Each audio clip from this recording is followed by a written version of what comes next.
Listo, entonces con esto damos inicio a nuestra clase de lenguaje no verbal y tipos de lenguaje en la entrevista. ¿Qué vamos a hablar? Precisamente que no nos comunicamos solo con palabras.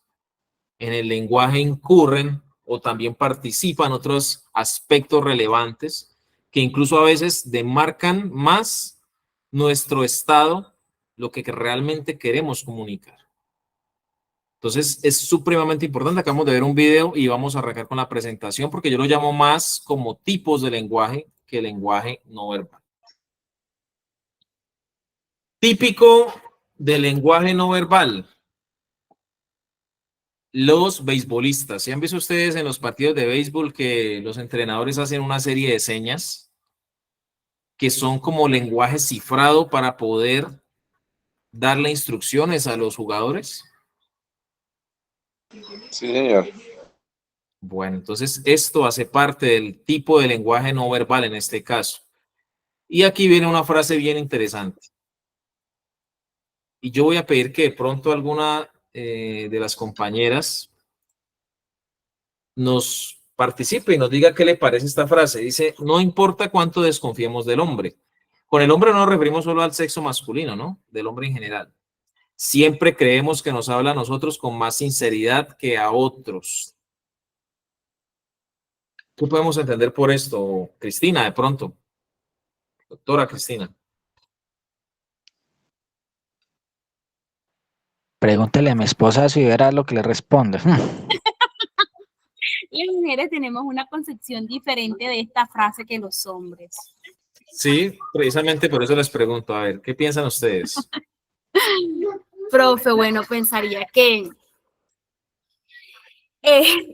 tendría muchas hipótesis, una como mujer muy feminista, y es que efectivamente nosotros tendemos a confiar mucho. Mis sobrinas son un espectáculo, Dios mío. Tranquila, no te preocupes. Ay, Dios, qué pena, perdonen. Tranquila, Cristina, no te preocupes. Cuéntanos. Yo me imagino, miren, yo asumo que en este momento Cristina debe tener su cara un poco roja, ¿sí? Tengo mucha vergüenza. Y ahí viene algo importante que cuando trabajaba con un jefe me gustaba mucho que él lo decía en las clases, y yo no le puedo decir a Cristina, Cristina, póngase roja. Hágale ya, póngase roja. Yo no le puedo decir a Cristina, póngase roja, pero tampoco Cristina puede evitar ponerse roja cuando hay alguna situación que la apena. Esto hace parte de lo que vamos a tratar hoy. Muchas gracias. Yo creo que tenías todo programado, Cristina. Gracias por ese aporte. Bueno, profe, le decía que las mujeres tenemos un concepto diferente de esta frase que los hombres, porque las mujeres, digamos, en la relación sentimental, nosotros creemos que el hombre o nuestra pareja nos dice la verdad a nosotras, o de pronto, pero en la parte profesional, profe, y más como investigadores y en una entrevista, como investigadores nosotros creemos que manejamos tanto la situación. Isabela, regálame un espacio. Yo pienso que como investigadores, profe, creemos que manejamos la situación, y más cuando tenemos cierta experiencia. Creemos que cuando estamos entrevistando manejamos tanto el espacio y tenemos tanta experiencia, y creemos que entendemos o que desciframos ese lenguaje corporal de la persona a la que estamos entrevistando, y creemos que nos habla con sinceridad, pero en realidad hay personas que saben manejar muy bien esos espacios. Entonces pensaría que esto va más para los expertos que dicen, yo soy un duro en entrevistas, y creen que están manejando muy bien el espacio y que pues no les están mintiendo. Esos que tienden a torturar y creen que cuando entre más miedo pues puedan presentar o hacerle sentir a la persona, pues más verdad le están contando. Muchas gracias, Cristina. Yo no sé si sea cierto, pero por ahí dicen, no son palabras mías, dejo claridad, que las mujeres se enamoran por el oído y los hombres por la vista. Por eso, las mujeres se maquillan y los hombres mentimos. ¿Qué creen ustedes? ¿Qué tan cierto será eso? Los hombres se enamoran por la vista. Yo creo que es verdad, profe. Y por eso la decía, las mujeres tenemos un concepto diferente de esta frase que los hombres. Ok, de hablar. Pero por chat nos dicen los compañeros Rafael, verdadero. Miriam dice, nos dejamos llevar por la intuición. Los hombres se enamoran por la vista y las mujeres por el oído. Por eso las mujeres se maquillan y los hombres mienten. Interesante, pero discutible, como dice un humorista por ahí, ¿no? Hay que mirar qué tanto es y qué tanto no. ¿A qué voy con esto? Que tendemos a pensar, aun cuando sabemos que alguien nos puede mentir, tenemos cierto grado de credibilidad, o más bien credulidad. No credibilidad, sino credulidad. O sea, queremos creerle. Y la invitación aquí es a que no, o sea, sí, es importante tener confianza y credulidad hasta cierto grado en la persona, pero no ser crédulos, no ser confiados. Yo siempre digo, hay que confiar en la gente, pero no ser confiado. Hay que creer en la gente, pero no ser crédulo. Es decir, que en la entrevista debemos sí tener esa empatía, hacerlo sentir cómodo y que vamos a atenderlo, a escucharlo, pero no podemos tragar entero, mejor dicho. Mauricio, ahora, a nivel general, podríamos decir que esto hay que tenerlo en cuenta en las relaciones. Y hay que tener en cuenta que no todo es, o debemos aprender a que no todo es como se viene acostumbrando a hacer. Y si lo trasladamos a las entrevistas, no nos podemos dejar llevar por las apariencias, mejor dicho, físicas, y tampoco nos podemos dejar llevar por lo que nos dicen. Tenemos que ir un poco más allá. ¿Qué está tras bambalinas? ¿Qué está detrás de eso que nos están mostrando, que nos están diciendo? Gracias, Mauricio, por tu aporte y gracias a los compañeros. Entonces, con esto avanzamos. Tenemos algo que se llama la programación neurolingüística. Es la forma en que yo como persona decido prestarle o no prestarle atención a los estímulos que me rodean. No sé si me hago entender.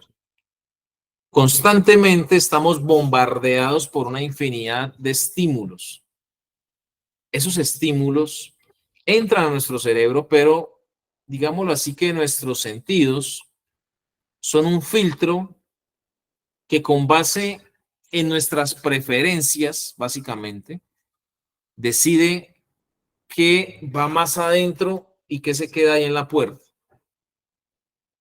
Básicamente es eso. Entonces, dependiendo de su perfil de programación neurolingüística, es que usted aprende más o mejor en ciertas formas. Por eso en la pedagogía no está bien solamente la parte verbal o magistral. También hay que tener en cuenta la parte visual. También hay que tener en cuenta la parte kinestésica, que es la tercera que vamos a ver. ¿Cómo así? Si yo dicto clases, yo me declaro a alguien más kinestésico. Yo cuando dicto una clase soy muy puntual, cuando es presencial, muy puntual en los términos y muy desarrollado, muy avanzado en las prácticas. Les pongo un ejemplo. Cuando yo dicto fijación fotográfica, yo les explico cómo funciona la cámara, los términos rápidos, los tipos de tomas. Y después salimos a qué? A que hagan los tipos de tomas. No importa, solamente que las tomen. ¿Y qué más? Haga tomas, pero entonces mire qué tipo de triángulo de exposición le funciona. Entonces, que el ISO me salió con tanto, que el diafragma con tanto, que la velocidad tan... Para que sepa que si está haciendo sol, pues es menos velocidad, ¿cierto? Que está porque es un sitio oscuro, más velocidad, más apertura de diafragma, más ISO y así sucesivamente. Entonces, tome fotos, tome fotos. Luego les pongo una escena, segunda práctica ahí mismo. Segunda práctica, una escena y tomen fotos, los 8 o 9 tipos de fotos, tómenlas solamente y después vuelven y tome otro compañero y tómenlas y tómenlas y tómenlas para que finalmente les pongo el ejercicio. Esto es un tipo de enseñanza. Hay otros que aprenden más solamente escuchando. Hay otros que aprenden más solo viendo. Y hay otros que aprendemos más haciendo. Eso depende. No quiere decir que usted no tenga los tres, quiere decir que se inclina más por uno. Yo tengo un inconveniente, pues ya que no se da de pronto el chance, pero para escuchar más bien, sí escucho, pero digamos, le cogí la costumbre de escuchar audiolibros y eso por cuestión de tiempo, pero más bien suave. Ya por términos de la carrera y de este tema de entrevista le presto como más atención a eso. Visual, sí, me gusta ver películas y eso, pero me quedo muchas veces dormido viendo películas.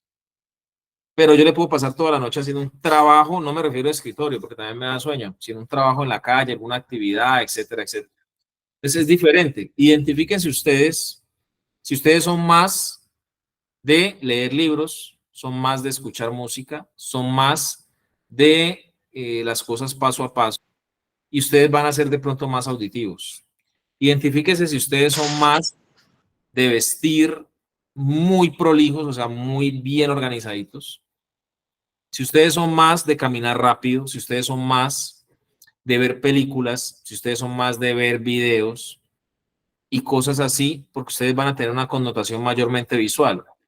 Y si ustedes de pronto, que ya expresé cómo era más o menos mi perfil, que le gusta más hacer deportes, cosas al aire libre, de pronto usted va a tener una fortaleza mayormente kinestésica o cinética, que le llaman. Vayan ustedes identificándose y vamos a ver cada uno de ellos, lógicamente, ¿no?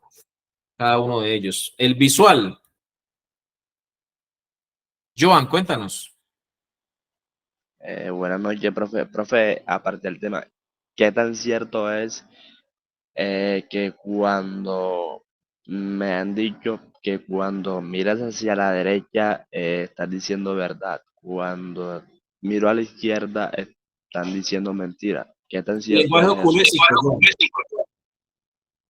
No te preocupes que ese lo vamos a ver, el lenguaje oculésico. Por acá adelante, sí, ajá, acá lo tenemos.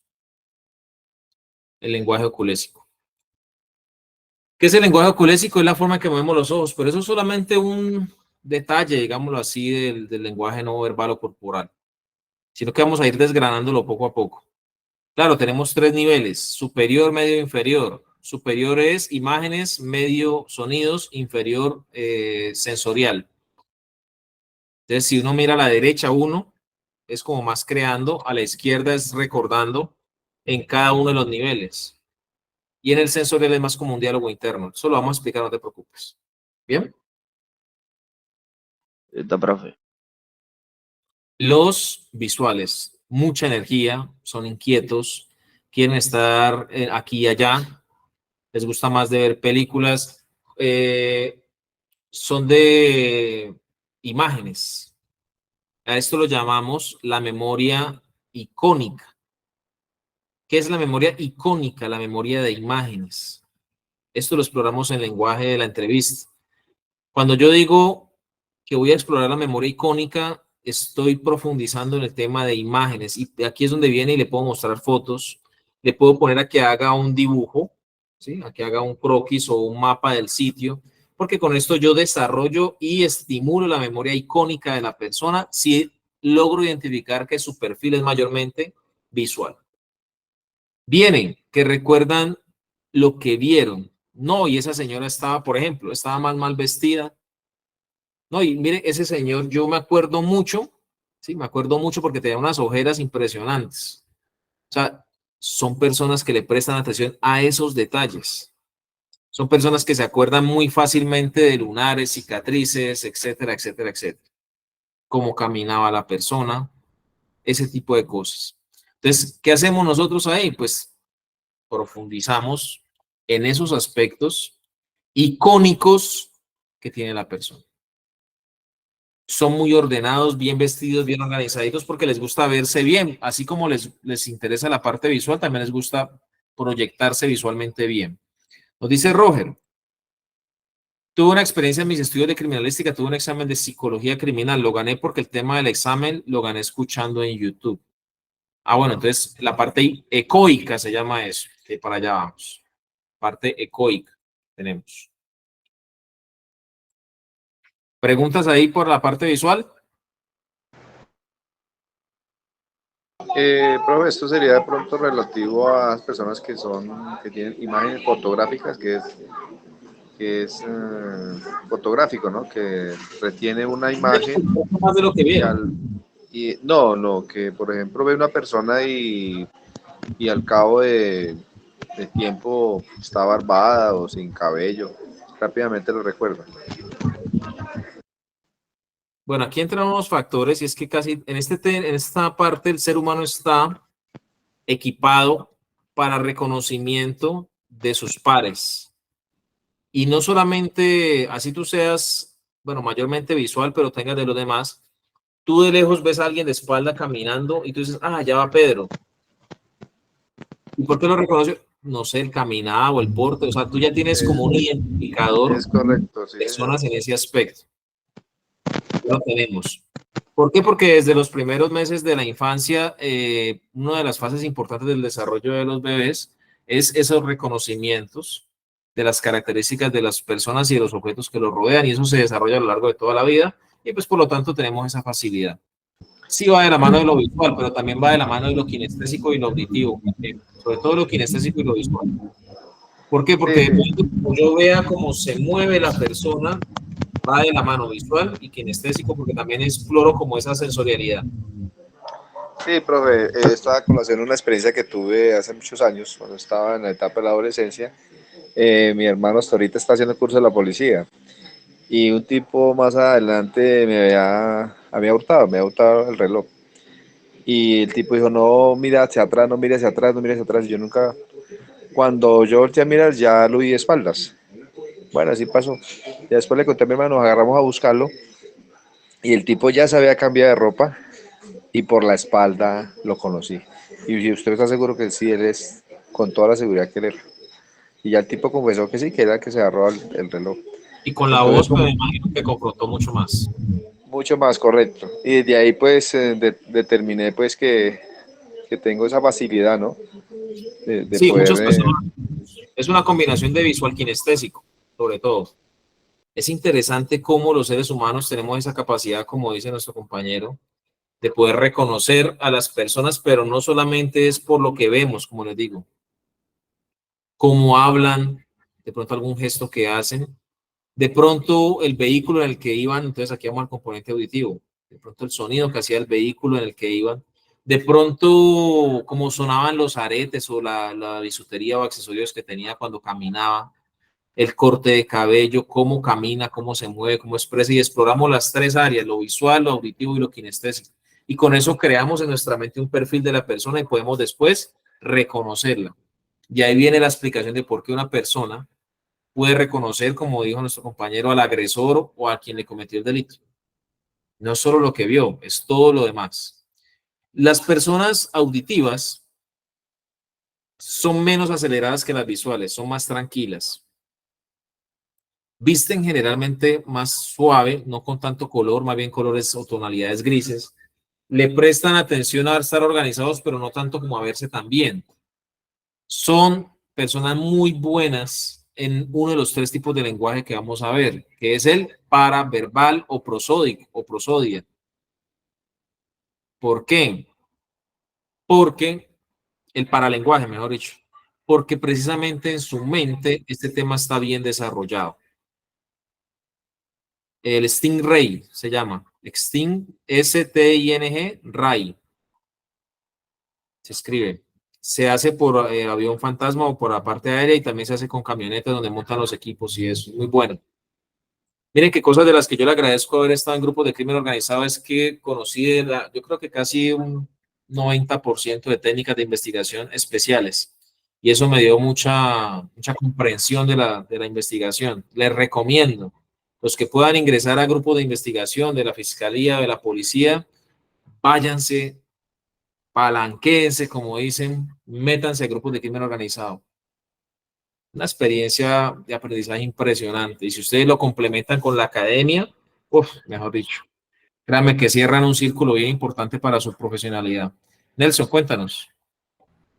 Miguel, a raíz de lo que está diciendo de métodos de investigación, que su merced por su bagaje, por su experiencia, conoce y ha estado, no sé si los compañeros me apoyen en que de pronto Miguel desarrollara un diplomado de técnicas de investigación, así que donde nos pudiera enseñar secretos, tips de toda su experiencia, porque como ustedes saben, compañeros que me están escuchando, Miguel tiene un conocimiento muy extenso, muy amplio en todos los sectores, y me gustaría que le propusiéramos de que nos regalara un diplomado de técnicas de investigación. No sé, lo pongo a votación con todos mis compañeros. Pues hombre, honor que me Don Nelson, yo lo secundo ahí, don Nelson. Honor que me hace Nelson y todos, pues la verdad no es que sea tanto tampoco, ¿no? Tampoco es que sepa tanto, es lo normal. Lo que yo le pregunté una vez, profe, que nos des, pero el técnico en policía judicial. Ave María. Eso será un proceso bastante largo. Tendremos que mirar, no descartamos. Lo que pasa es que a mí me gusta mucho la investigación, pero hay cosas, bueno, yo les digo una cosa, si se llegara a hacer eso, debería ser un círculo muy cerrado. Solamente de los que somos, digámoslo así, y ya no sería tan público ni de YouTube y esas cosas, porque hay cositas que merecen y necesitan estar, digámoslo, en ese nivel de confidencialidad. Yo creo que me comprenden. Digamos lo que sería más un grupo. Miguel, me le uno, lo apoyo y tienes toda razón con el tema de la información, del manejo de la información. Sí, claro, la reserva. Muy bueno, profe. Ahí estamos todos. Yo hasta el final, eso sí. Bueno, gracias, Miriam, que aún en estos momentos estás ahí pendiente. Muchísimas gracias. Pues no descartamos, como dijeron por ahí en la política, no lo proyecto, pero no lo descarto. Entonces, echémosle cabeza y vamos mirando a ver, porque sí, claro, es que en investigación hay mucha cosa. Y cosas de pronto de las que sí necesitamos conocer a puntualidad, como por ejemplo de los CDRs. Yo les puedo hablar de CDRs y Sí. básicamente se resume en coger un celular con varias SIM cards, con bandas abiertas y con internet, e ir a ubicar con un programa de una aplicación de celular qué antenas y de dónde está pegando cada empresa en el sitio de los hechos o el recorrido, bueno, pero eso tiene más cosas para explicar. La de las caras de las antenas, los azimut, los lag, bueno, cuando usted pide las sábanas también, todo eso, confrontarlo con análisis link, tiene bastante cosita y solo en eso yo digo que se nos iría hasta un diplomado, solo en eso. Y ya tendríamos que tener a alguien que sepa de análisis link, que nos explique más o menos cómo es el proceso. Y tiene sus cositas. Ahí miraríamos, claro, sí, con mucho gusto. Profe, el tiempo lo hay. Falta es, usted es el que ordena. La otra, pues al ser algo como tan de un círculo cerrado, pocas personas, no sería tan económico como nosotros proyectamos los eventos, pues al ser más masivos, pues lógicamente los costos son más económicos, ahí sería un poco más elevado. Yo hablo con mis socios, miramos la proyección, porque yo no es por sobrevalorarnos, ni mucho menos, pero mis socios son personas que trabajaron conmigo en crimen organizado y que yo diría que tienen más experiencia incluso, sí, en estos temas. Trabajo con la embajada, he hecho una cantidad, yo como les decía, y mis compañeros y todo tuvieron la bendición de ganar con investigaciones a nivel internacional, de ser investigaciones premiadas, reconocidas, casos que de pronto ustedes no tienen claridad, pero fueron de reconocimiento a nivel nacional. Y son durísimos. Trabajaron con grupos muy duros, que trabajaron con embajadas americanas. Entonces, Profe, una pregunta, ¿cómo así al crimen organizado? el crimen organizado lo que se dedica uno básicamente es a judicializar, bueno, uno no judicializa, es la fiscalía, pero uno a entregarle el contenido probatorio para judicializar personas que hacen parte de grupos que se dedican a cometer delitos como agrupación, como empresa criminal, mejor dicho. Entonces ya no es una empresa legal, sino una empresa criminal, y uno lo que hace ahí es que determinar los niveles de jerarquía, determinar a qué se dedica cada uno, determinar la permanencia en el tiempo y soportar eso con elementos de información. Ahí le resumí un poco. Entonces, profe, como los GAO, profe. Y ¿cómo? son tan Bueno, delicados no, que... los GAO. No, Miguel, y para Profe, sumar que ahí es que... No, profe, ahí son cuando le delicados. decía GAO era grupos armados organizados, aquí se le denomina, se les llama... los GAO. GAO y GAO residual y los GDO. Sí, señor. Que están en la directiva ministerial. Qué pena, Miguel, Jefferson. para sumarle ¿Está hablando el de Medellín? a la explicación, es que son tan delicados que a veces llegan a ser de transnacionales, implican un riesgo en cuanto a la seguridad, aún ya estando retirados, en el caso de nosotros. Sí, entonces... Profe, con relación podemos a lo... más a nivel más interno, creamos un grupito y miramos. Bueno. Claro que sí. Y con relación a lo económico, profe, pues pienso yo que, digamos, de una otra manera, el conocimiento, si bien es cierto, valga lo que valga, pues, digamos, lo justifica, ¿cierto? Entonces, por mi lado, no hay problema. Yo me le apunto a lo que sea. Bueno, entonces ahí estamos en comunicación y miraremos a ver entonces. Bueno, muchas gracias por ese grado de confianza que nos dan y pues, yo creo que nos tienen ustedes como en un nivel demasiado alto, diría yo, que no sabemos si nos merecemos, estamos a la altura de esa expectativa, pero les agradecemos por ese concepto.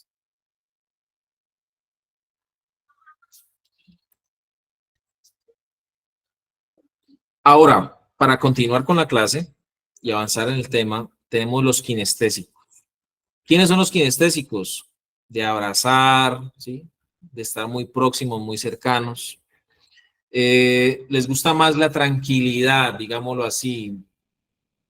Digámoslo que usted tiene un componente kinestésico, disfruta mucho del aire libre, caminatas, camping y esas cosas. Ir a la playa y esas vainas, pero entonces usted no va a hacer tanto, no sé si ustedes han vivido la experiencia de que hay personas que van a San Andrés, pero se van a emborrachar, por ejemplo. Eso no está mal. Yo nunca he criticado eso. Es un tipo de plan. Pero usted ve una persona más kinestésica, es alguien que le gusta de pronto ir a pasear, conocer sitios, dar vueltas, meterse al mar, así sea simplemente a flotar en el agua. ¿Sí me van a entender? Disfrutar del paisaje. Disfrutar de los paisajes. Ese tipo de persona es la más kinestésica. Bueno, digo, ir a Santa Marta a rumbear y a tomar y a San Andrés, allá al malecón y todo eso, no tiene nada de malo, es un tipo de plan.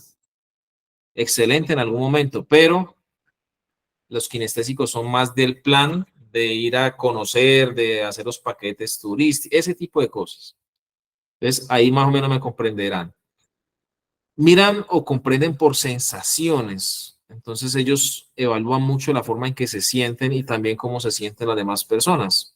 Ya les voy a explicar a ustedes, bueno, ¿y esto qué tiene que ver con la entrevista? Ya vamos para allá. Se acuerdan mucho de lo que les generó a ellos y les generó a otras personas una situación.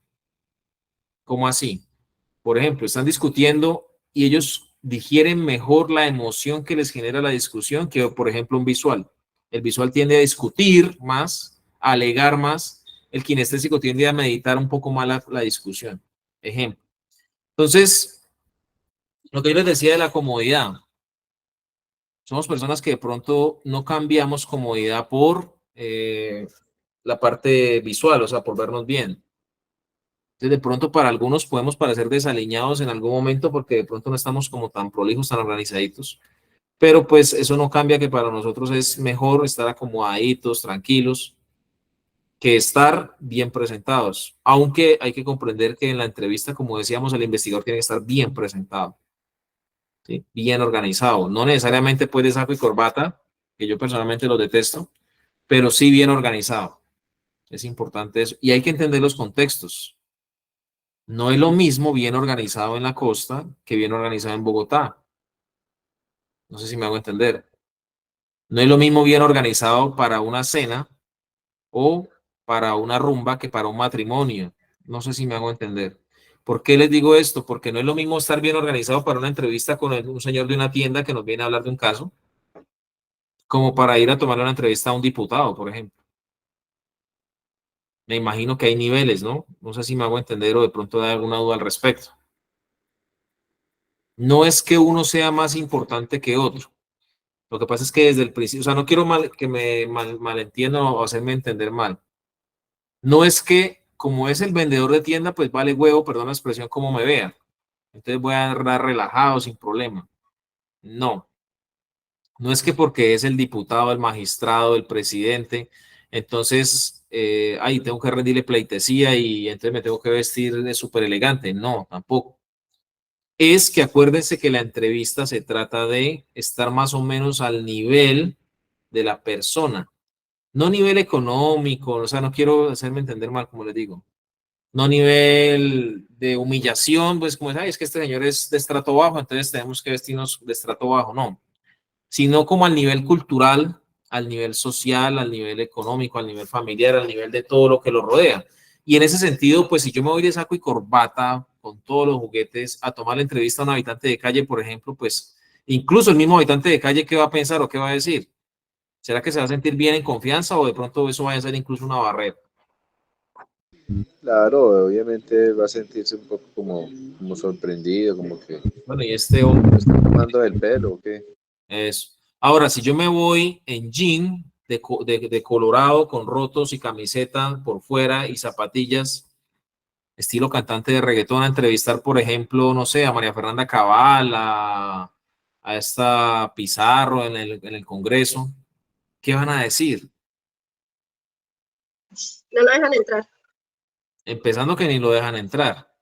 Entonces, a eso me voy. No se trata de discriminar, ni de humillar, ni de menospreciar a nadie. Se trata de, por cultura, estar al nivel más o menos de la persona. Y no solamente en vestimenta. ¿En qué más dijimos que trato de estar al nivel de la persona? En su léxico y conocimiento. Bueno, conocimiento no. Léxico, en su forma de expresarse, sí señor. En su forma de ser, digámoslo así, sin aparentar. Muy bien. Entonces, ¿por qué dirán ustedes, bueno, ¿y qué tiene que ver esto con la entrevista? Pues hombre, que ustedes y yo decidimos cómo guardamos los recuerdos dependiendo de cómo recibimos los estímulos. ¿Cómo así? Si yo soy más auditivo, entonces, ¿será que yo me voy a acordar más de qué color y de qué forma y si tenía parrilla o no tenía parrilla el carro y cómo era? ¿O me voy a acordar de cómo sonaba el carro? Más fácil de cómo sonaba el carro y los sonidos característicos. Mire que en una entrevista me pasó con una persona que me dijo, ese carro tenía el amortiguador trasero derecho malo. ¿Aplica o no aplica? Sí, sí, aplica. Y yo le digo, uy, ¿usted cómo sabe? No, porque a mí me pasó, dijo él, me pasó que yo estaba viajando con mi familia y cuando pasé como un hundimiento, paquete. Y a partir de ahí el amortiguador, de atrás uno de los amortiguadores me quedó sonando cuando habían huecos, como con ese sonido. Y entonces ese carro tenía un sonido igual y era en el lado derecho de atrás. ¿Sí ven? Esto es explorando la parte ¿qué? Auditiva. Auditiva. Miren lo importante de esto. Ahora, ¿yo cómo le voy a preguntar a una persona que tiene un componente mayormente auditivo? ¿Será que yo le pregunto, venga, dígame qué vio? No, no va a recordar nada. Bueno, sí va a recordar, ¿cierto, Miriam? Pero Asimilaría de pronto lo que hay en el entorno, los sonidos, de pronto si es una autopista, una avenida, una carretera. eso, de pronto no estoy contribuyendo. Recuerden que ustedes son un guía y un apoyo que les va a ayudar a ellos a construir o recordar mediante la construcción de la memoria. Y entonces, si su finalidad es apoyarlo, usted antes choca y en vez de decirle o irse por donde él mejor como, más cómodo se siente o mejor se siente, se va por el contrario, pues lógicamente no va a sentirse bien y de pronto va a chocar en su mente con lo que realmente lo va a apoyar a recordar mejor. Entonces, hay que decirle, de pronto acuérdese. ¿Cómo puede identificar esas cualidades en el entrevistado? Pues básicamente usted en la orientación, los primeros 10 minuticos más o menos, usted tiene que en la observación que hace, ¿se acuerdan que hablamos de calibración? Aquí es donde usted hace eso. Aquí es donde usted hace eso. Entonces usted hace preguntas sencillas, digámoslo más así toscas. ¿Qué le gusta más, ver películas o escuchar música? Algo así, pero en otro tono, como en otro contexto, digámoslo así.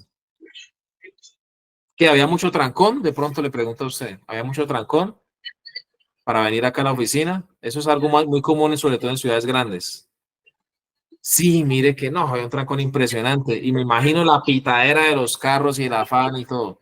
No, pues mire que no tanto. Yo sí me acuerdo es que había un carro atravesado, un cheche de viejo ahí horrible que estaba todo oxidado en la parte de atrás. Y usted mismo va a analizar que la persona de pronto tiene más tendencia a ¿qué? Visual. Visual. Entonces, usted no se preocupe, o sea, usted no se le va a ir solo por lo visual. Igual que en la pedagogía, que aprendemos esto en los cursos de pedagogía, pues usted tiene que explorar las tres áreas. Cuando usted da clases, usted tiene que tratar de explorar las tres áreas, visual, auditivo y kinestésico.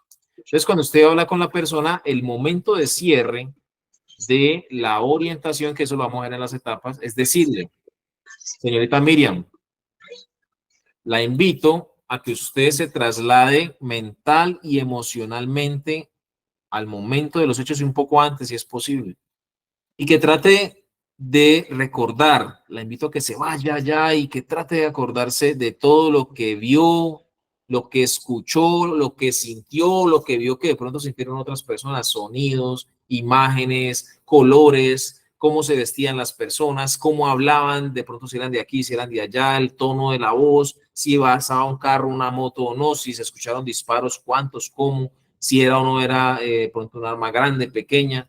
O de pronto, si usted vio que la persona se paraba de una forma X o Y y usted dice, es que esta persona se para así por tal cosa o camina así por tal cosa.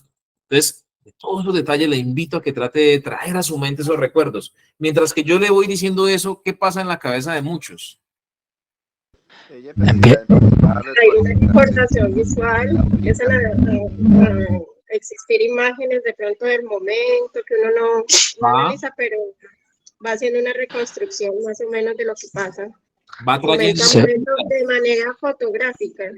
Entonces, cuando yo le digo a Miriam, la invito a que trate de acordarse de todo lo que vio, de pronto cómo vestían las personas, los vehículos, de pronto si tenía alguna característica en especial, una cicatriz, un tatuaje, alguna cosa, de pronto si usted vio algo de un color particular que le llamó la atención, o algún letrero, alguna cosa, de pronto en imágenes que usted tenga presente, va a ser útil.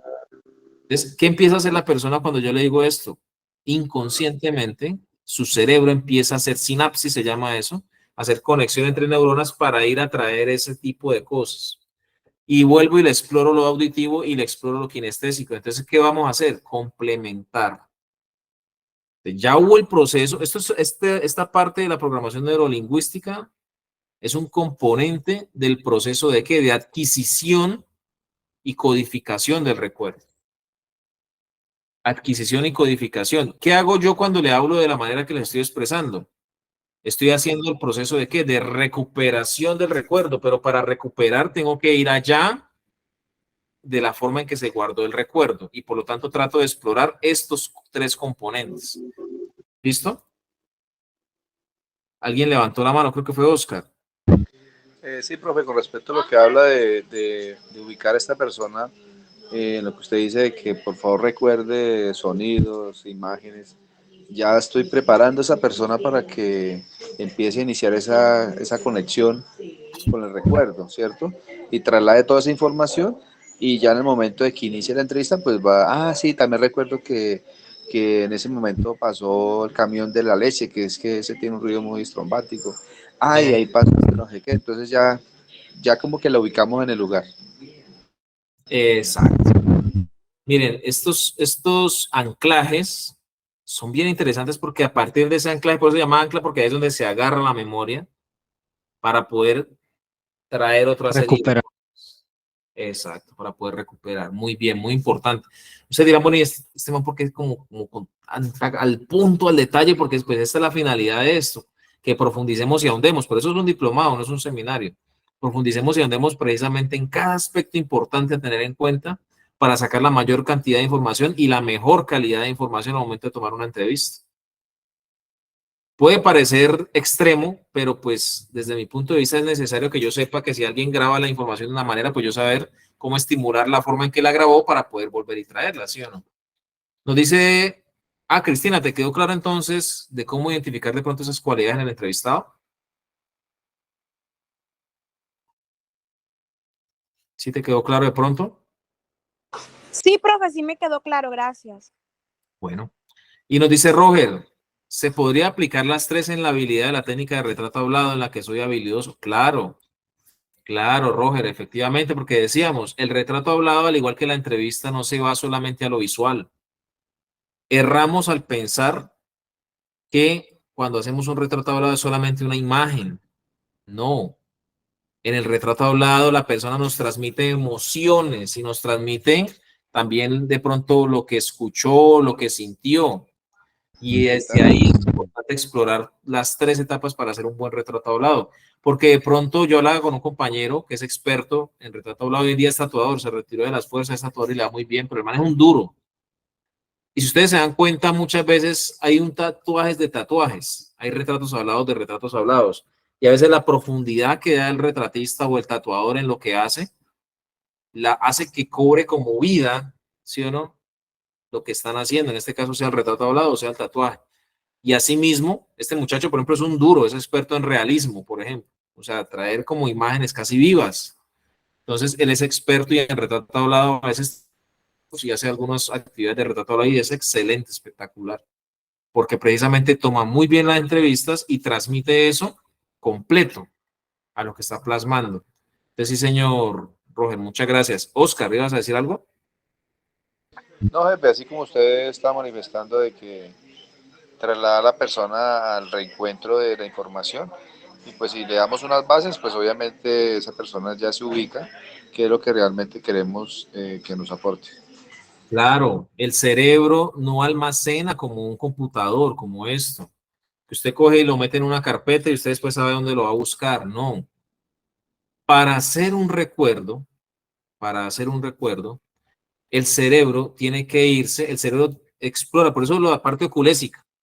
Cuando el cerebro está explorando hacia un lado, está explorando hacia el otro, la parte de creación o la parte del recuerdo. Entonces el cerebro tiene que ir, ¿sí? Las neuronas tienen que conectarse para ir a buscar por allá donde la persona sintió una emoción y traerlo y conectarlo con lo que escuchó, que está almacenado en otro lado, y traerlo y almacenarlo con lo que vio que está en otro lado. Y a eso le metemos incluso a veces un componente creativo. Entonces, lo acabamos de maquillar, lo acabamos de completar y para nadie es creer el recuerdo. Por eso es importante la sinapsis, que es lo que estimulamos. Y ustedes dirán, pero pues es que el que se acuerda y ya. No. Miren, yo les pregunto a ustedes qué hicieron hace un mes y muy posiblemente no se acuerdan. Pero si empezamos a estimular la memoria desde diferentes componentes, podemos hacer sinapsis y esa sinapsis les va a traer progresivamente el recuerdo a ustedes, no de pronto en todo, pero sí en algo de lo que hicieron. ¿Por qué? Porque usted lo exploramos la memoria desde diferentes formas, que es lo que procuro enseñarles acá, y eso va a hacer que usted recuerde. El recuerdo no es instantáneo. Malo el entrevistador que le dice, cuéntemelo todo.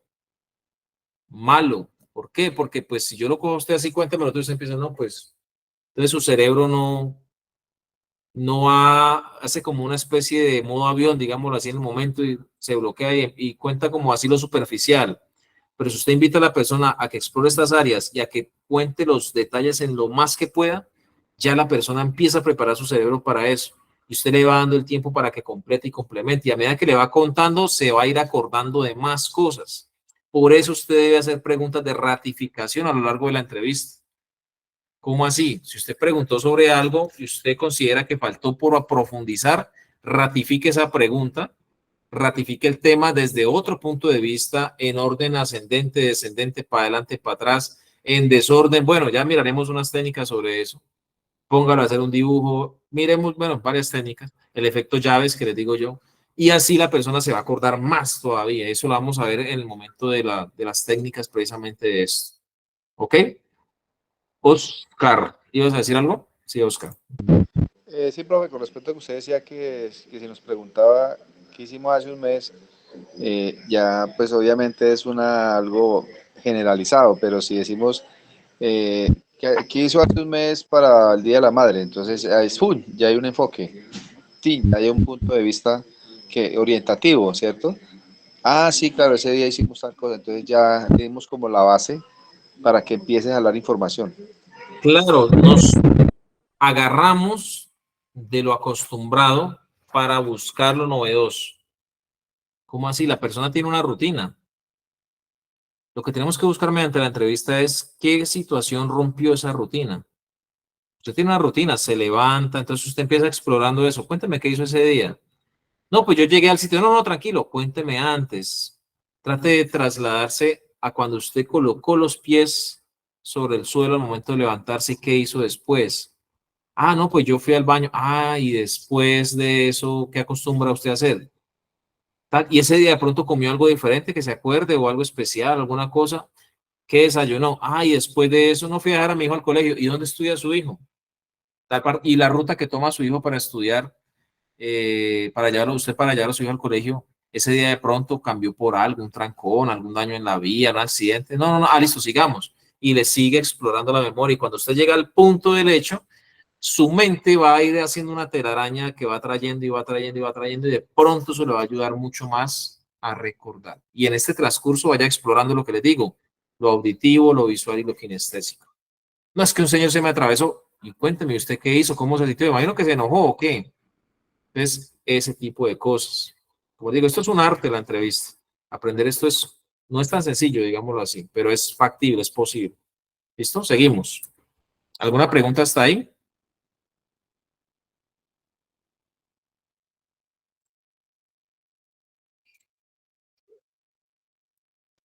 No, profe. Ojo, escuchar, aprenda a escuchar, no oír. Los hombres tenemos un problema, es que no sabemos escuchar. No sabemos escuchar. Escucha activa, se llama esto, requiere de una atención completa hacia la persona. No como cuando usted va manejando y su esposa le está hablando. No, eso no es escuchar. Eso es oír. Pero usted no está escuchando. ¿Qué pasa cuando usted está manejando y su esposa le está hablando? Van a ver de pronto imágenes, perdón, como se dice, oír, pero no le va a prestar la atención que debe ser. Usted va concentrado manejando, ¿sí? En general, yo les decía, el ser humano no está hecho, no somos multitarea, eso es mentira. No somos multitareas. Las nuevas tendencias psicológicas dicen que no somos multitarea. Esto surgió a raíz de un estudio de accidentes de tránsito y está en proceso, ¿no? Lógicamente. No somos multitarea, ¿por qué? Porque cuando cualquier persona que vaya manejando no puede chatear por celular, así sea hombre o sea mujer. Nadie lo puede hacer. Y usted dirá, bueno, si yo soy multitarea, yo puedo estar haciendo las dos cosas al tiempo. Mentira. ¿Qué hacemos? Cambiamos de tarea. Algunos más rápido que otros, pero cambiamos de tarea. De hecho, profe, cuando se está conduciendo ni siquiera pues por lo general y el modo de ser es no ni siquiera utilizar en este caso música o escuchar música o hablar con alguien. Porque si bien es cierto, digamos, todos estos son elementos distractores que lo que hacen es desviar la mirada o digamos en este caso la concentración de lo que usted debe estar pendiente, en este caso que es de la vía y de los otros actores viales, porque tenemos una mala perspectiva y es de que creemos que porque vamos en carro estamos seguros o que porque el que va en la motocicleta es el que se va a dar duro y no necesariamente, ¿cierto? Porque realmente... No somos multitareas, ¿sí o no? Ni las mujeres. Lo que pasa es que las mujeres cambian entre una tarea, alternan más rápidamente que los hombres. Entonces, usted lo que debe procurar con las personas es tratar de desglosar esas actividades que hizo por separado y agruparlas de adelante para atrás, de atrás para adelante. Son técnicas de exploración de la memoria que les voy a contar ahorita más adelante en la narración, en las próximas clases. Y les voy a hacer ejemplos y ejercicios de esto para que podamos comprender. Entonces, ¿por qué voy a esto? Porque una cosa es escuchar y otra cosa es oír. La escucha requiere de que usted se concentre en lo que la persona le está diciendo. Por varios factores. La primera, por observación. Usted debe calibrar y comprender el lenguaje no verbal de la persona y el lenguaje corporal y lo que dice y cómo lo dice. La segunda, porque la persona se da cuenta cuando usted no le está prestando atención. Se da cuenta cuando usted se distrae o de pronto incluso se da cuenta cuando usted está hablando y le suena como aburrido. Y el lenguaje no verbal es fácil. Yo estoy hablando con alguien y no me interesa hablar más con esa persona. ¿Y yo qué empiezo a hacer? No sé si me están viendo. Sí, a mirar el reloj. A las 8:16. A mirar el reloj y cuando no es a mover el piecito. Qué interesante, ¿no? ¿Empiezo a qué? A mover los pies. ¿Empiezo a qué? Una cosa, miren el lenguaje no verbal y les adelanto lenguaje no verbal, sobre todo cuando las mujeres son muy típicas en esto. Entonces, una cosa es cuando una mujer está hablando con un hombre y tiene cierto grado de interés de pronto y es así, ¿no? No sé si han visto este tipo de lenguaje. Colocan las manos así o así. ¿Sí han visto? No parpadean. Y abren los ojos. Miren la forma de la mano. Miren la forma de la mano. A, de pronto así. Si ven el pequeño movimiento, la diferencia que hace, así. Y si se pone la mano así, pues peor. ¿Ya? Entonces, hay que aprender a escuchar porque transmitimos a la otra persona si estamos escuchando o no. ¿Cómo nos volvemos mejores para escuchar? Indagando o explorando esos 3 grupos de aspectos. Primero, lo que les decía, memorias icónicas o ecoicas. ¿Qué son memorias icónicas? Que ya lo dijimos. ¿Quién me colabora?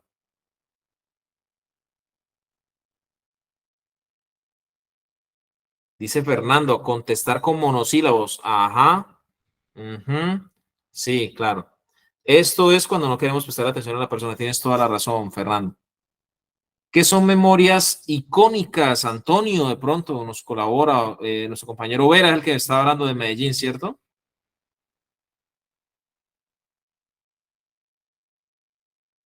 De pronto Luis Pachón o Víctor, alguno por ahí de pronto que nos diga qué creen o qué entienden. No se preocupen, este es el espacio para equivocarnos. Icónicas viene de ícono y ecoicas viene de eco. ¿Cómo de repetir? ¿Icónicas de qué? Íconos. ¿No está más relacionado con la parte sensorial visual? Figuras de elementos, de estructuras. Figuras, elementos, símbolos. Y ecoicas. Profes, ¿cómo? Sonidos de sonidos. Algo visual. Eso. Entonces, visual lo icónico y ecoico los sonidos. Hay que explorar esto y escuchar bien qué nos contesta la persona al respecto. Hay que tener en cuenta la rapidez del evento. Cuando uno hace una entrevista, uno cree que la persona tiene que saber todo, pero si usted mira en cuánto tiempo se comete un hurto o un homicidio. ¿Vieron lastimosamente el video de la motobomba en Jamundí? Sí, sí, señor. ¿Cuánto tiempo se demora en pasar eso? No, sobre unos segundos. Segundos, si acaso, sí o no. Pero usted tiene que explorar, porque usted necesita identificar la gente, entonces usted que necesita explorar antes de los hechos, después de los hechos.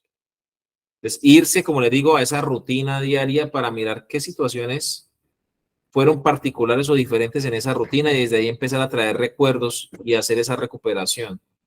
La rapidez del evento es importante. Mientras más tiempo tenga la persona en el evento, pues más recuerdos va a tener. Mientras menos tiempo tenga, pues más difícil va a ser. Generación interior es que lo que nosotros hacemos como proceso mental, no todas las personas asimilamos de la misma manera.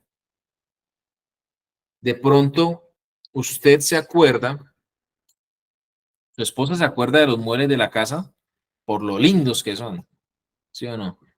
No, es que los muebles son hermosos. ¿Y usted por qué se acuerda de los muebles de la sala de su casa? Por lo cómodo. Por Por lo cómodo. caro. Por lo caro. ¿Por qué más?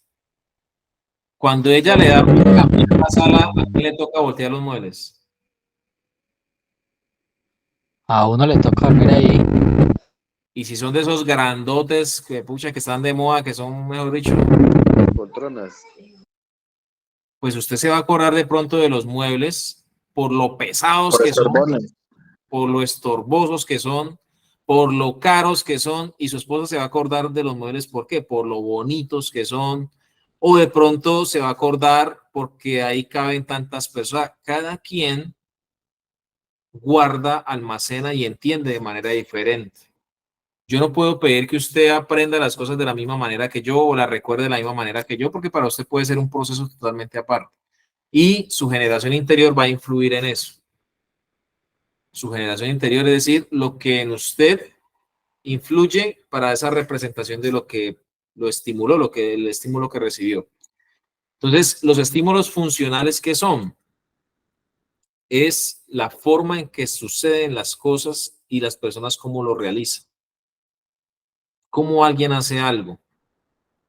No sé si se acuerdan, de pronto han escuchado o han visto que dicen, no, ese man, en una entrevista que hace de un caso con una víctima que le entraron a robar, y el señor decía, no, ese man ni sabía manejar bien ese fusil. No sabía manejarlo. Yo creo que eso no estaba ni cargado. Que ese man, yo tenía un revólver en tal parte de la casa, detrás de la silla, yo lo tenía ahí, y apenas vio el revólver, de una soltó el fusil y cogió el revólver. Y ese sí ya lo manejó con propiedad, pero cuando estaba, yo hubiera más bobo, yo hubiera cogido el revólver y le hubiera disparado porque yo vi que él no sabía manejar ese fusil. Entonces, los estímulos funcionales. La perspectiva emocional o mental, hay que aprender a diferenciar. Una cosa es lo kinestésico, o sea, cómo se sintió la persona, y otra cosa es la emoción que derivó de ese sentimiento. ¿Cómo así? Yo me asusté, ¿ya? Yo me asusté por lo que sucedió, es la reacción al estímulo, es la parte kinestésica o sensorial o emocional, sensorial. Y la emoción, que es el miedo como tal, ya me causa otra serie de procesos. Entonces hay que mirar qué tanto influyó la emoción en la sensación, ¿sí? En lo que vivió. Porque dependiendo de la emoción, la gente tiende a contar mal las cosas. Usted va a lugares de los hechos que lastimosamente pasa y 3 personas le cuentan la historia de 3 maneras diferentes. Entonces tiene que aprender a encontrar los puntos de intersección entre las 3 cosas, a poder guiarlos y tratar de traer mejor ese recuerdo. Efecto primacía o reciente, ¿qué entendemos por eso?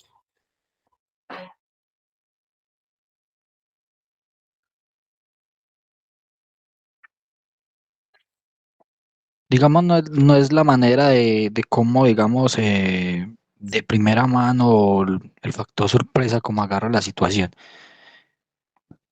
Más o menos. ¿Tú qué te acuerdas más, Jefferson? ¿De lo que hiciste hace un año o de lo que hiciste ayer? Obviamente lo que hice ayer es lo más cercano.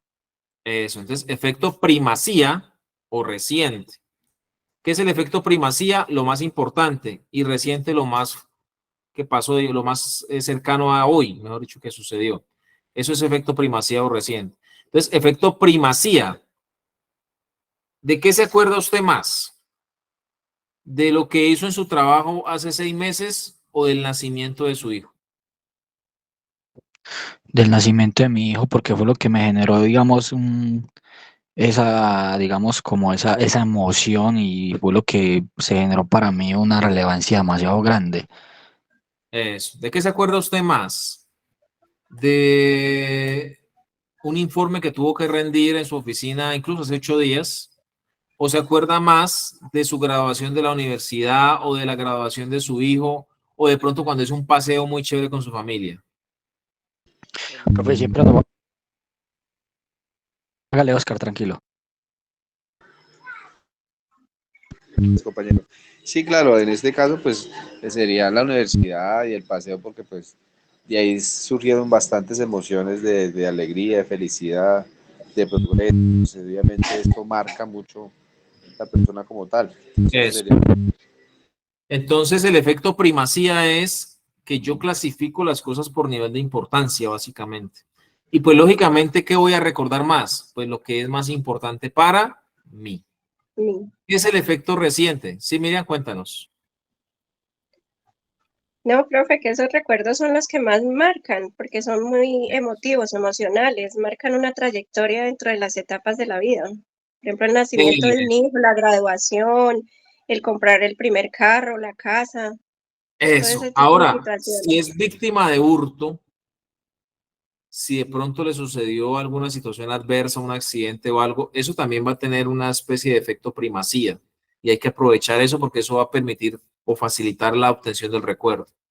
Y efecto reciente, ¿qué es lo que le decía Jefferson? ¿Usted qué más se acuerda? ¿Lo que pasó hace 2 horas o lo que pasó esta mañana? ¿Lo que pasó ayer o lo que pasó hace un año? ¿De qué más se acuerda usted más fácil? Pues ahí tienen ustedes. ¿Por qué es importante esto? Porque de ahí usted se puede agarrar para desprender el resto. Por ejemplo, el día de los hechos era la entrega de boletines del colegio de su hijo. Entonces usted se agarra de ese efecto primacía para empezar a desglosar y traer recuerdos de lo demás. ¿Ya? Más o menos por ahí va la cosa. Claro, el efecto primacía depende de la emocionalidad que se le haya dado. Usted no tiende a pensar como primordial en algo que no le generó emoción, que no le generó a usted ningún tipo de sentimiento. Entonces, lógicamente le asignamos importancia, le damos primacía o primordialidad ¿a qué? A lo que para nosotros generó ese sentimiento, esa emoción. Efectivamente, Fernando, gracias. Dice Rafael, recuerdos emotivos que quedan en el recuerdo o también son traumáticos, sí señor. ¿Preguntas hasta ahí?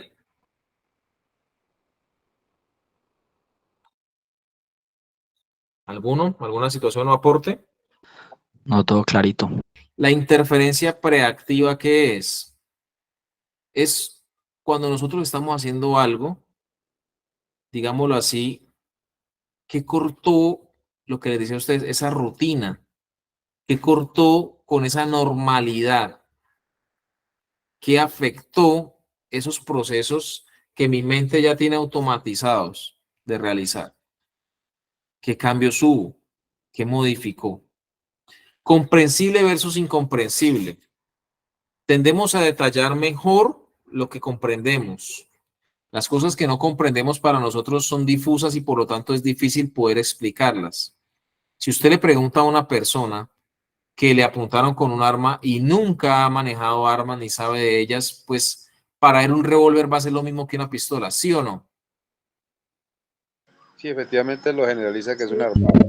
Eso, pero si usted le pregunta a un reservista del ejército, si ha sido policía, soldado profesional, ¿qué le va a decir? La va a detallar, le va a decir qué clase es, qué tanto calibre es, largo, corto. Marca, sí o no, capacidad del cartucho, le va a decir no es que era pavonado, o era de acero inoxidable, o era niquelado, era 2 pulgadas, 4 pulgadas, 6 pulgadas.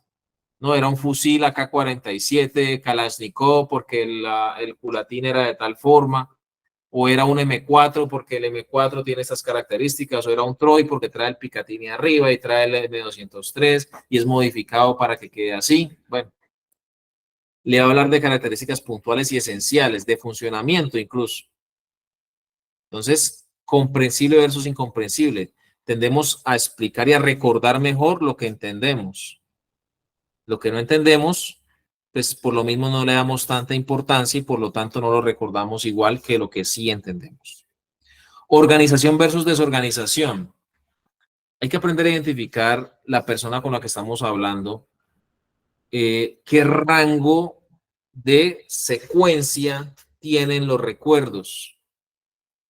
¿Han hablado ustedes con gente que está hablando de algo y salta al final de los hechos? Por ejemplo, está hablando de una fiesta.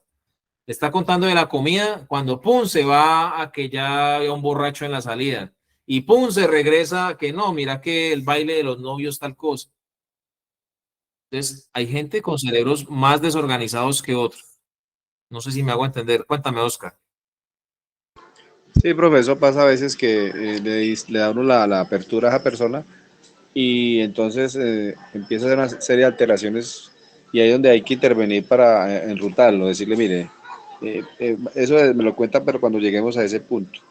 Entonces, como usted dice, es una desorganización que tiene de tanta información que en el momento conoce, entonces ahí entraríamos a orientarlo para que organicemos así toda la información. Por eso, desde la entrevista, nosotros le decimos también, aparte de que se acuerde de lo que vio, de lo que escuchó, de cómo se sintió, cómo se comportaba la gente, decirle que traiga a su mente, si es posible, que nos haga un relato cronológico, desde que empezó y vaya avanzando en el tiempo hasta que terminaron las cosas, y yo después de eso le haré unas preguntas. ¿Para qué? Para tratar desde el principio amarrarlo a la secuencia de tiempo y que no me pique aquí, me salte allá y me vuelva acá. Porque hay gente que es así. Eso no está mal, eso está bien, es su forma de recordar. Lo que pasa es que tratamos de orientarlo. Y si la persona me salta acá y vuelve acá, pues ¿yo qué hago? Simplemente escucho, apunto sobre eso, dejo que cuente el relato y en su momento profundizaré en las preguntas sobre eso que de pronto picó nomás y se regresó y así sucesivamente. Básicamente es eso. Viene concreto versus abstracto. Concreto versus abstracto, ¿qué será?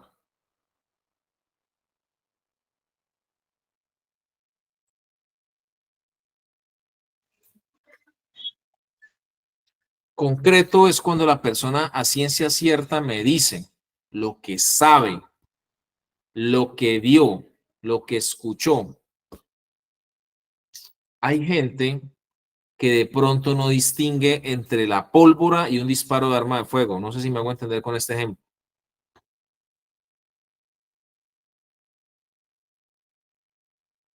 Entonces, Señor. Eso, yo escuché que fueron 3 tiros y va usted a mirar y era pólvora. Entonces, algo concreto. No podemos dejar que la persona nos hable de cosas abstractas. Cuando la persona nos habla de cosas abstractas, ¿será que eso bueno, puede que lo plasmemos, pero ¿será que eso se va a tener en cuenta realmente para el caso? No, porque digamos digámoslo de una otra manera, son palabras o compuesto de muchas cosas. ¿Abstracto qué es? Como para dar una definición, es algo que no se comprende fácilmente, que no tiene forma, que de pronto la persona no le da claridad al respecto. Exactamente, algo con un sentido para esa persona que para otras personas es difícil Eso. llegar a ese sentido. Entonces, puede que la persona, eso es algo que tenemos que tener en cuenta desde la abstracción, es que una cosa es lo que es y otra cosa es como la persona lo ve. Entonces, y hay una frase muy buena de un orador muy bueno que le recomiendo para crecimiento personal que se llama Roberto Pérez, argentino. Y él dice, no vemos las cosas como son, dice él, las cosas son como las vemos. No sé si me hice entender. No vemos las cosas como son, las cosas son como las vemos. Entonces, de pronto la persona me está hablando de algo que para él significa X o Y, pero que en realidad no es eso. Hay que ser concretos con la entrevista y si la persona se me está yendo como por cosas que yo veo como ya muy raras, pues entonces tratemos de concretarlo, tratemos de traerlo a la realidad, a lo que realmente significa para todo mundo, no solo para él. ¿Sí me hace entender? Sí, señor. No es que eso era una máquina grandota, yo me acuerdo que tenía como unos dientes, pero eso iba montado como en otra máquina y bueno, no estoy entendiendo cómo así, venga, y entonces empezamos a desglosar y a llevar y a, venga, le muestro fotos y venga, y entonces ya puedo mirar que era, por ejemplo, una retroexcavadora que iba montada en un tráiler, un ejemplo, en un planchón. Ah, bueno, pero entonces al principio sano, ¿de qué era? Entonces hay que traerlo a la realidad, a la parte concreta. Atención versus distracción. Usted no puede esperar que una persona le cuente algo que no vio, que no escuchó, que no sintió. Pero es que estaba ahí, sí, pero no estaba atento. ¿Cuántas veces usted va por la calle y hay gente que después le dice, ¿qué pasó? ¿Estás bravo conmigo o qué? ¿Que no me saludaste? ¿No le ha pasado? Sí, dice, ay, qué pena, no lo vi, no, pero como miró a los ojos. A mí me pasa muy seguido, pero porque no veo. ¿Pasa muy seguido? ¿Por qué, Miriam? Porque no veo de lejos. Ah, bueno. Y uno ve de lejos, entonces hace los ojos como achinados, ¿cierto? A veces para poder ver mejor. Sí, algo así, ¿no? Y sí pasa, y pasa muy seguido. De pronto uno va muy concentrado en algunos temas y más, por ejemplo, en el ámbito jurídico en el que uno tiene tantas cosas en el día, entonces, y pasan las personas, ay, pero yo te saludé y no, ay, qué pena, no lo vi, la verdad. Sí. Iba en otro tema.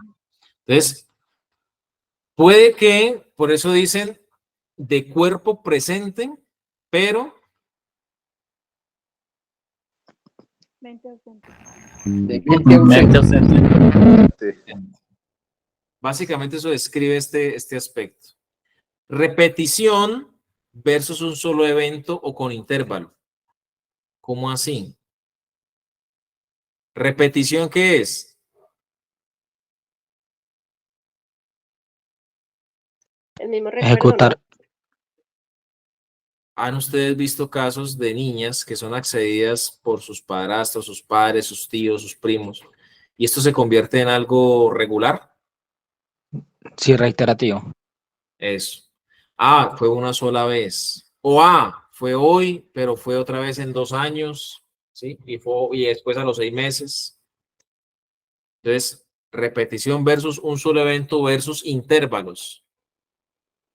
¿Cuál es el dilema con la repetición? Que hay que tener muy en cuenta o mucho cuidado al momento de individualizar los hechos con la intervención y con las repeticiones e intervalos. Porque son líneas muy finas que la gente tiende a confundir cuando son víctimas. Sobre todo, por ejemplo, en casos de violación. Cuando son accesos o violaciones, ¿de qué se acuerda más fácilmente la víctima? ¿Del rostro del agresor? No, en los de los hechos. ¿De qué hecho se acuerda más fácil? ¿De qué? Del antes y el después, no muy no Pero, muchos. del primero y del Último. De eso se acuerda mucho más fácil. Pero la línea del recuerdo, se llama eso, empieza a hundirse y a ser difusa, sobre todo en las mitades. Y puede que nos confunda el tercero con el cuarto hecho y el quinto con el sexto. O a veces se acordará básicamente de 2 o 3 hechos como en uno solo. Entonces, hay que tener mucho cuidado al momento de desglosar esto. ¿Por qué? Porque les puede jugar en contra. Y la persona siempre se va a acordar más del primero y del último hecho.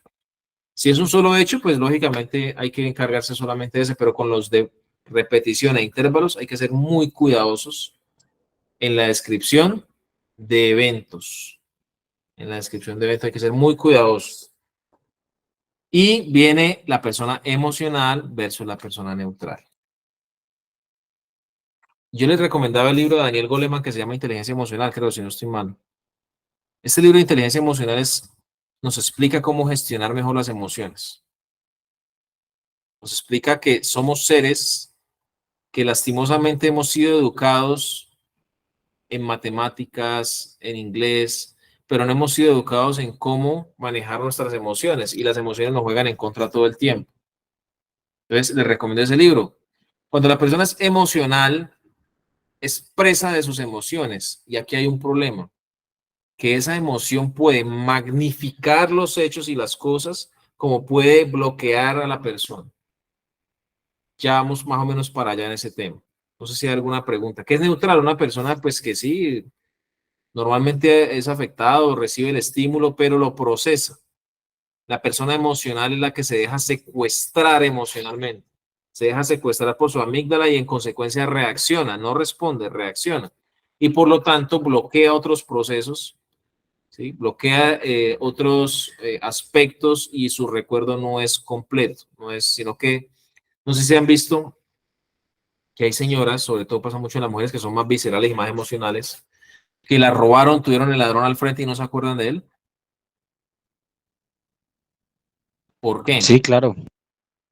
Sí, es un bloqueo que se genera ahí. Eso. Entonces, ojo con la emocionalidad, hay que tratar de irla dándole la curva, digámoslo así, dándole la vuelta para tratar de morder pedacitos por lo menos de información que nos puedan servir, porque cuando la persona es muy emocional, se deja llevar por esa emoción. Y en el libro de inteligencia emocional hay muchos casos. Un delincuente que entró a robar nomás, amarró a las muchachas, 2 muchachas que estaban en un apartamento en Estados Unidos. Y el tipo ya se iba a ir y la muchacha empezó a zararlo. Yo usted no me olvido, ni mejor dicho, nunca me voy a olvidar de usted. Y toda la vida lo va a tener presente y lo voy a hacer coger porque lo hago coger y va a pagar cárcel, mejor dicho.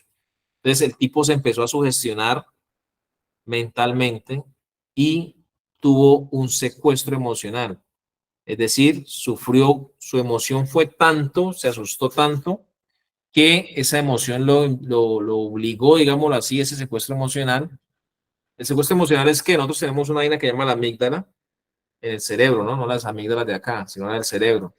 Tenemos 3 cerebros, mejor dicho, el límbico, la amígdala, perdón, el hipotálamo, el límbico y el neocórtex. El hipotálamo es el que se encarga de las funciones básicas: pestañear, la circulación, la temperatura, el crecimiento de las uñas, esas cosas, el hipotálamo, las funciones básicas del cuerpo que se hacen en automático. El sistema límbico o la amígdala es el cual Resulta que nosotros cuando recién el ser humano se originó en la Tierra y todos los seres en general, porque no solamente el ser humano, y de pronto usted iba por, no sé, la selva y se le aparecía un tigre de dientes de sable, un ejemplo, y usted sabía que el tigre de dientes de sable se lo iba a comer. ¿Será que usted empezaba a razonar y decir, ¿será que corro? ¿Cuál será la mejor opción aquí? A, B, C. De pronto el tigre está como malo de una pata. ¿O qué hacía usted? Reaccionar de inmediato, isofacto, por instinto. Eso. Entonces, lo que uno llama por instinto, en realidad es un secuestro emocional. ¿Y qué hace su cerebro? La amígdala, en el sistema límbico, lo que hace es, viene el estímulo para el neocórtex, que es el cerebro que piensa. Y en vez de, yo les dejo de presentar aquí, y en vez de enviar el estímulo para que usted tenga el tiempo de razonar, la amígdala corta ese camino y lo que hace es enviar una señal de 3 tipos. Hay 3 tipos de reacciones emocionales. La primera, atacar. La segunda, defenderse. bueno, atacar o defenderse. Huir. Sí. Huir. La tercera, Huir. Quedarse quieto. paralizar. Pasmao. Señor. La tercera, paralizar. Bloquearse. Eso. Entonces, ¿qué sucede? Que eso es un proceso que viene de miles de años, millones, desde la misma herencia genética de los primates, de más de 3 millones de años. Que hace 2.5 millones de años más o menos que empezó la evolución del Homo sapiens, del Australopithecus y todo eso por allá. Entonces, ¿qué pasa? Que venimos con esa herencia emocional y de ahí viene el término secuestro emocional. No pensamos, reaccionamos. Y en entrevista les adelanto de esta parte del lenguaje no verbal, porque usted va a identificar la persona. Cuando una persona está asustada, que usted le está increpando por algo y sabe que cometió un error y usted le está atacando por eso y se siente culpable, pueden pasar muy fácilmente que se ponga pálido. ¿Sí o no? Sí, señor. ¿Por qué se puso pálido? Cuando le iban a robar, por ejemplo, cuando le pasó algo grave, ¿por qué se puso pálido? Y los estímulos automáticamente actuaron. Secuestro emocional, la amígdala manda la orden y el flujo sanguíneo, eso es inmediato, ya se suspende de la parte periférica, se remite a las funciones vitales y el resto del flujo sanguíneo baja ¿a dónde? A los pies. A las piernas. Porque usted lo que necesita es ¿qué? Correr. Correr. Y por eso se pone pálido. Ahora, cuando estamos tomando la entrevista, de pronto no se le note tanto la palidez a la persona, pero sí van a ver ustedes los micropicores, se llama eso. Micropicores. O sea, rasquiñas o piquiñas pequeñas. Entonces, de pronto le empiezan a picar las ¿qué? Las piernas. Las piernas. Cuando usted ve que la persona le empiezan a picar las piernas, empieza como a rascar las piernas, quiere decir que está muy posiblemente asustado y quiere huir. Así no se vea tan pálido. Micropicores se llama eso. Ahora, ¿qué pasó con el tipo que iba a robar a las muchachas? Sufrió un secuestro emocional y las mató. Y después se entregó. Bueno, cuando lo cogieron, mejor dicho. Cuando lo cogieron confesó, no es que yo no las quería matar, yo no sé qué me pasó. Ella empezó a hablar de que me iba a hacer coger, me iba a capturar y yo no sé, o sea, mentalmente me saturé tanto que al final terminé matándolas. Confesó, sí, pero las mató. ¿Por qué? Porque tuvo un secuestro emocional. Sus emociones lo inundaron y cometió el delito. De aquí viene, estos días que yo estaba dando la charla de feminicidio y recomiendo mucho ese tema, es que en los colegios tiene que enseñarse la inteligencia emocional a los niños y a las niñas. Y niñas también. ¿Por qué? Porque no solamente en ese aspecto, sino en la vida en general, sufrimos precisamente mucho por no tener inteligencia emocional y no afrontamos los duelos por ruptura, bueno, etcétera, etcétera, etcétera. Sobre todo por rupturas. Y entonces eso termina en suicidio, termina en feminicidio, suicidio, homicidio, suicidio. Yéndonos pues a ese aspecto forense nomás, porque de resto es importantísima la inteligencia emocional. En todo sentido, profe. Sí. Para afrontar muchas cosas, no solamente los retos de la vida. y la resiliencia, ¿no? Que es otro término, que es la capacidad de afrontar nuestros problemas y superarlos. Tienen toda la razón. Listo. Yo soy muy resiliente. Eso. Sí, no, y así tenemos que ser todos. Como muchos de los que estamos aquí, como Miriam, por ejemplo, que le aplaudo, como les decía, tiene unas situaciones bien particulares y sin embargo, para adelante. Lenguaje. ¿Será que es solo hablar y ya?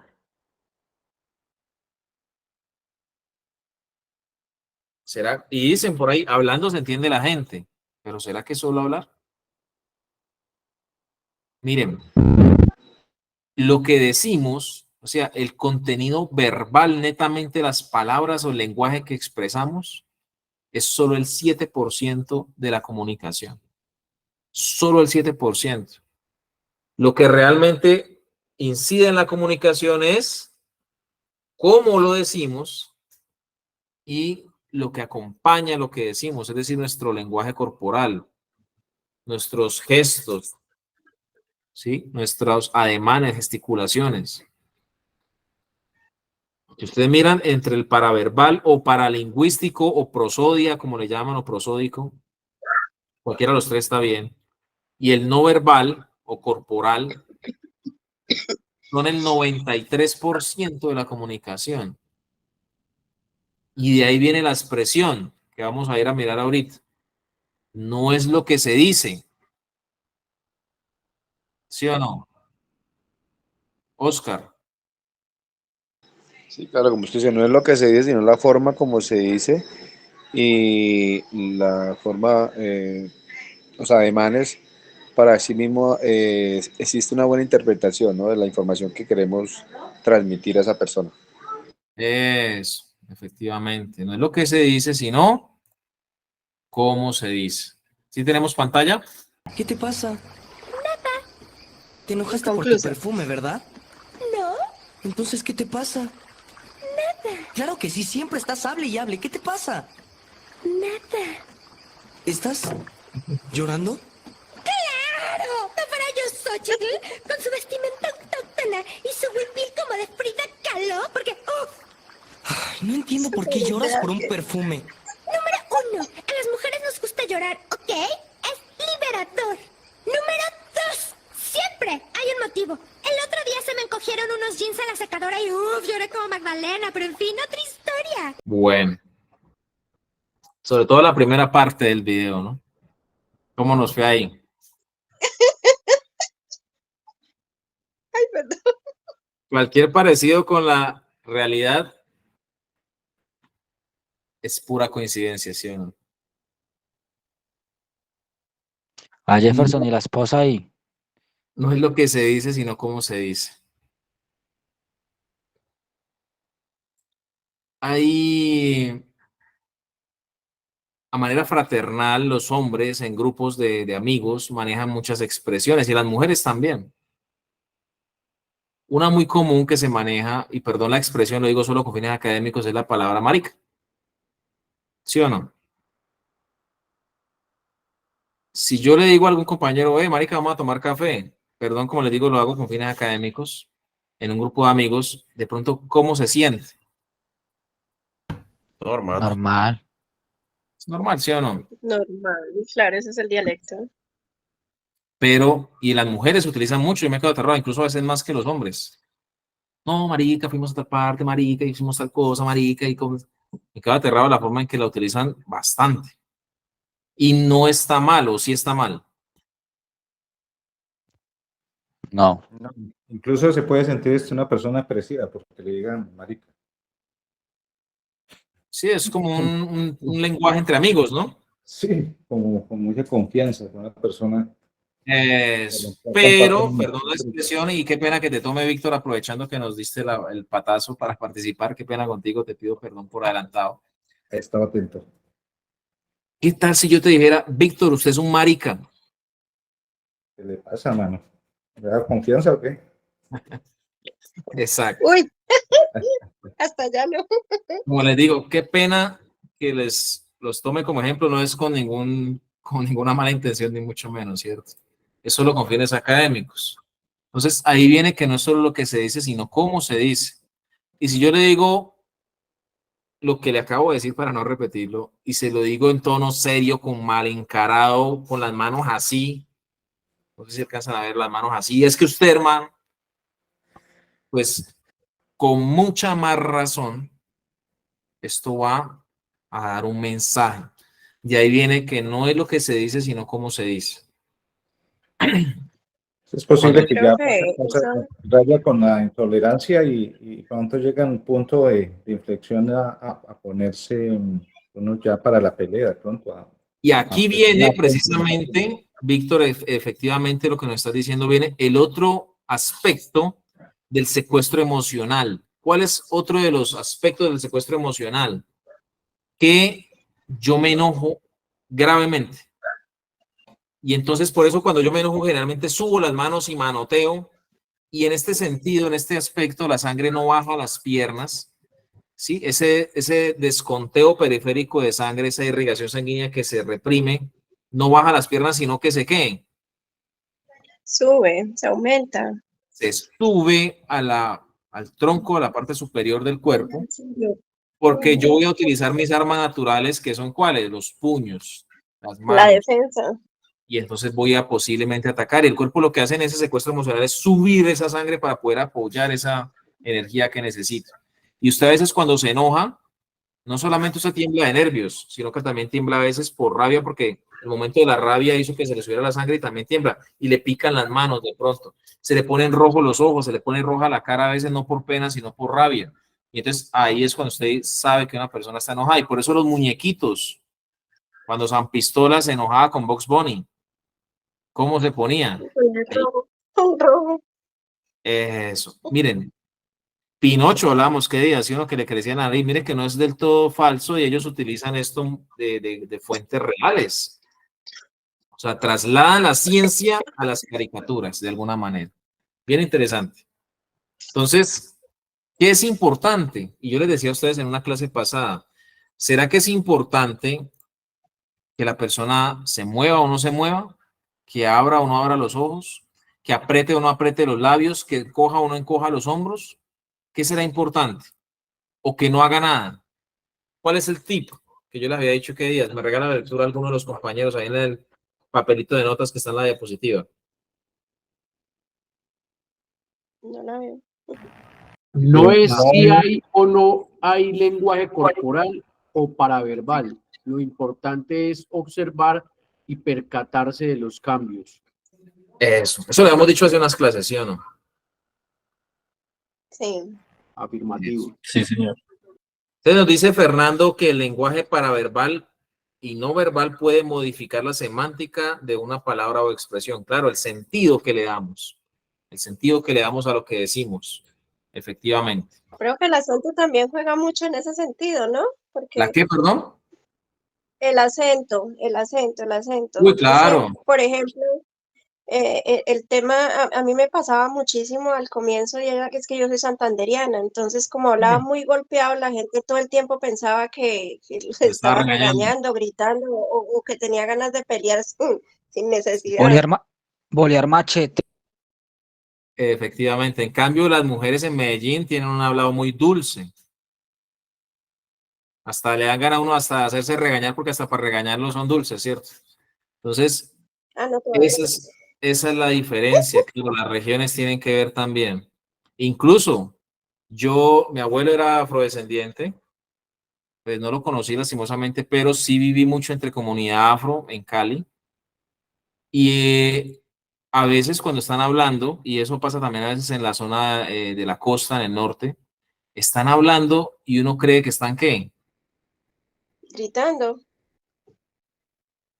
Que están o están peleando. Alegando, peleando, ¿cierto? Cree uno. Y hablan duro y golpeado, con su acento, lógicamente, ¿no? Sea de la costa pacífica o de la costa atlántica, pero entonces uno tiende a estrellarse y aquí es donde hay que comprender eso que dijimos en la clase pasada. Esos modismos, esos regionalismos, la cultura, y hay que ser tolerantes con eso, efectivamente. Es toda la razón. Entonces, la historia del lenguaje ya para concluir. Resulta que Hace más o menos 2.5 millones de años fue que empezó a crearse el lenguaje verbal, el lenguaje como tal hablado en el ser humano. Hace más o menos 2.5 millones de años. Y más o menos ni siquiera en África, ni siquiera en Europa, ni siquiera en Latinoamérica, mucho menos en América del Norte, se originó el lenguaje. El lenguaje se originó más o menos por allá en Kazajistán, que es Oriente Medio, más o menos. Y de ahí surgió algo que llamamos las lenguas proto-indoeuropeas. Ya vamos a desglosar eso, no se preocupe. Entonces, proto-indoeuropeas. Todo lo que es la región de Turquía, toda esa zona por allá, es más o menos donde nació el lenguaje y alguna parte de Europa. Entonces, ahí surgió, se originaron los primeros síntomas o signos de lenguaje. Luego de eso, qué raro que me quedó eso como tan... Bueno, ahí me da culpa, como dice, mi culpa. Luego de eso se empezaron a disgregar las lenguas, los tipos de lenguajes, y ya nacieron las lenguas indoeuropeas. Aquí tenemos un ejemplo. No sé si ustedes alcanzan a ver esta piedra que está en la imagen. ¿Sí lo alcanzan a ver? Sí, señor. La piedra Roseta que le llaman, que la colocó el emperador Ptolomeo, que fue un emperador romano pero egipcio a la vez. La colocó traducida a 3 idiomas. Entonces, las lenguas indoeuropeas es de donde nacen todas las lenguas que conocemos nosotros básicamente ya pues como tal acá en nuestras regiones, porque hay otras, ¿no? Entonces están las indoiranías, que es la que tienen por ahí en Turquía, todo eso. Están las germánicas, que es de donde viene el inglés, el alemán, y están las romances, que es de donde viene el español, el francés, el italiano, que es básicamente que vienen del latín, efectivamente.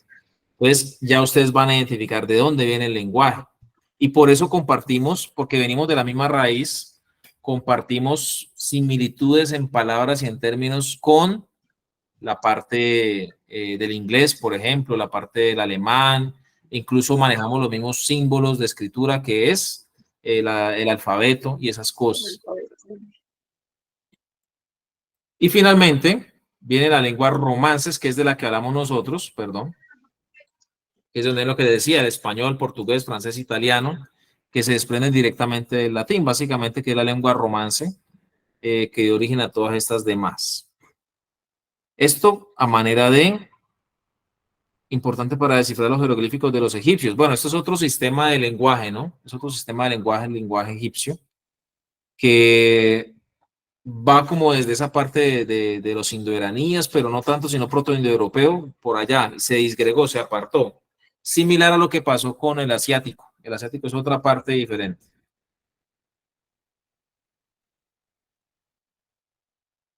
Listo. El español, como tal, nuestra lengua, el español o castellano, se dio más o menos después de la caída del Imperio Romano. Y ahí no es el mismo castellano, no. Dicen que hablamos castellano, pero el castellano es diferente al español. Hoy en día, precisamente, incluso se habla de diferentes tipos de español. Y cuando usted va incluso al computador, a internet, le va a decir, ¿español qué? Mexicano, español colombiano, español americano. Le habla de diferentes tipos de español.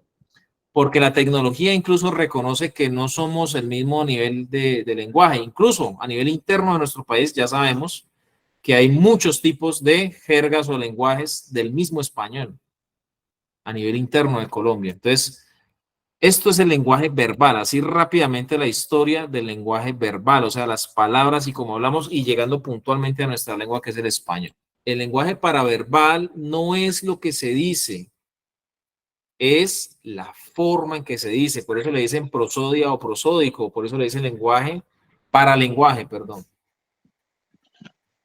Y ahí viene otra vez el ejemplo que hicimos con nuestro compañero Víctor, que le agradezco mucho por la comprensión y la paciencia, pues lógicamente porque no es fácil que le digan en nuestros términos, ¿cierto?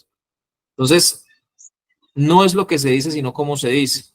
Y ahí viene que ustedes en pedagogía, en oradores, en políticos, en personas que se dedican a este mundo de transmitir mediante la voz, tienen que tener la facilidad de ¿qué? De manejar el volumen de la voz, muy alto o muy bajo, ¿para qué? Para poder generar atención. darle un tono a la voz, que es lo que miramos en el video. ¿Qué te pasa? Nada. No es lo mismo decir nada. Entonces tenemos un tono imperativo, es decir, de orden. Tenemos un tono colaborativo, que es normal, o didáctico, que es como para transmitir algo. Miren lo interesante del tono. Por eso dicen, es que yo no dije nada. Sí, pero es que el tonito, no sé si han escuchado ese término en las parejas sobre todo. Es que no es lo que me digo, es el, ¿sí o no? Es el tonito. Entonces, el tono de la voz, precisamente, genera unas reacciones a nivel cerebral. ¿Por qué? Porque si miramos la historia del lenguaje, van a ver ustedes que antes del proto-indoeuropeo, por evolución del ser humano, pues lo que nos cuentan, ¿no? Proviene de los primates. Los primates no tenían lenguaje, sino que se encargaban de hablar mediante la fuerza de la voz, de los sonidos. Entonces, entonces, dependiendo de eso, significaba algo para ellos. Y hoy en día ustedes ven que los perros pueden gruñir de una manera o pueden gruñir de otra, o pueden gemir o chillar o ladrar de una manera o ladrar de otra. Y eso le da una tonalidad y esa tonalidad transmite un mensaje que no es un lenguaje, pero transmite un mensaje. ¿Qué mensaje transmite? Rabia, ataque o al contrario, se subyuga al otro. Entonces, esto es el tono precisamente del lenguaje paraverbal. ¿El ritmo qué es? Es la velocidad con la que hablamos o la lentitud que ponemos en las palabras. ¿Esto qué hace? Enriquece el lenguaje. Porque si yo hablo muy rápido, pero también me tomo un tiempo para que la persona vaya escuchando lo que digo, va a generar un impacto a nivel cerebral que va a transmitir el mensaje. Yo siempre les digo a la gente, ¿qué tal si yo todo el tiempo hablara con el mismo tono de voz, con el mismo nivel, volumen, velocidad y pues simplemente me limitara a hablar de esta manera, sobre todo en modalidad virtual cuando es tan aburrido, cuando es tan maluco y de pronto no da como pereza asistir a clases virtuales y todas las clases, las 2 horas y casi media que estamos viendo fueran en el mismo nivel? ¿Qué pasaría? ¿Qué sentirían ustedes? ¿Se dormiría? Sí, que sería como aburrida. Claro, aburrido, ¿sí o no? De ahí viene esto que les explico, ese énfasis que le hago yo a veces a las cosas, o a veces incluso bajo un poco la voz, hablo más despacio, o a veces les acelero un poco, pero de manera consciente, porque esto lo explico o lo damos nosotros en la clase de oralidad y audiencias, porque eso a veces transmite más mensaje que el mismo mensaje. Importantísimo. Y por lo último, las pausas. Es supremamente importante saber pausar. Si usted no hace pausas en la oración, no le va a dar tiempo a la persona de qué, de que dijera lo que usted le está diciendo y por lo tanto no va a aprender o asimilar. Miren, hay un video de Michael Jackson donde él sale a dar un concierto y se queda parado y estático 2 minutos.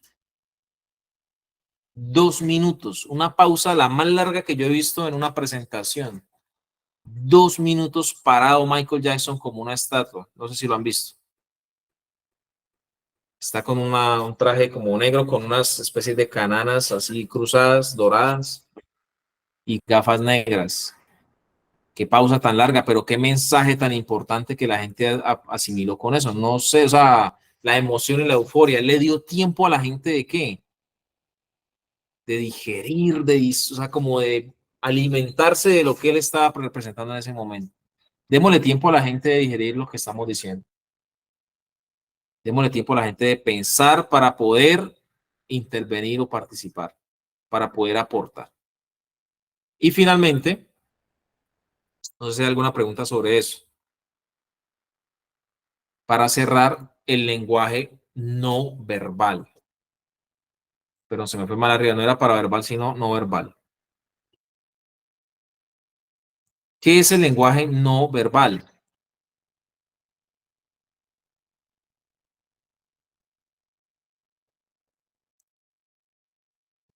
Aquellos Son gestos corporales que acompañan el lenguaje, ¿no?